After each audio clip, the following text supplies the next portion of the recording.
For an entire generation, James Van Der Beek wasn't just an actor. He was the face of adolescent earnestness, forever frozen in a creekside dock in the late 1990s.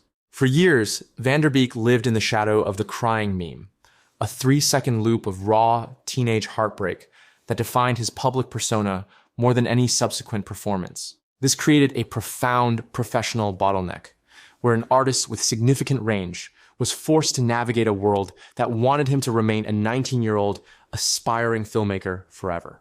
To survive the crushing weight of that nostalgia, James didn't just try to outrun his past. He learned to laugh at it, eventually transforming his Beek persona into a masterclass in self-parody and grounded authenticity. The strategic genius of James's second act was the pivot to self-awareness. In projects like Don't Trust the Bee, in Apartment 23, and What Would Diplo Do?, he leaned into the absurdity of his own fame, playing James Van Der Beek as a hilariously vain yet lovable version of himself.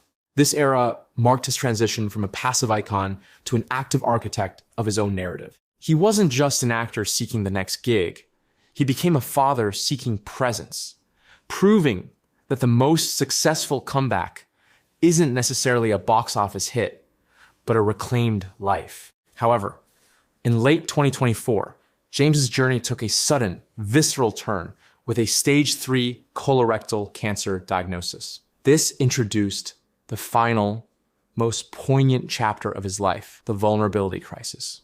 Instead of retreating into total privacy, he chose to use his platform to dismantle the stigma around colon cancer, particularly for men under 50 who often ignore early warning signs.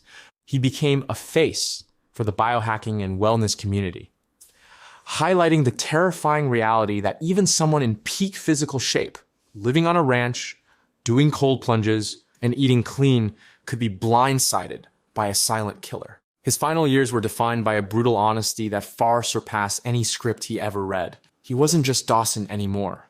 He was a man staring down his own mortality with a degree of grace and faith that resonated with millions who were fighting their own invisible battles. The passing of James Van Der Beek at age 48 isn't just a loss for the entertainment industry. It is a cultural retrospective on maturity. The Beek taught us that while we might not be able to choose the roles life throws at us, be it an iconic lead or a terminal diagnosis, we can always choose the grace with which we play them.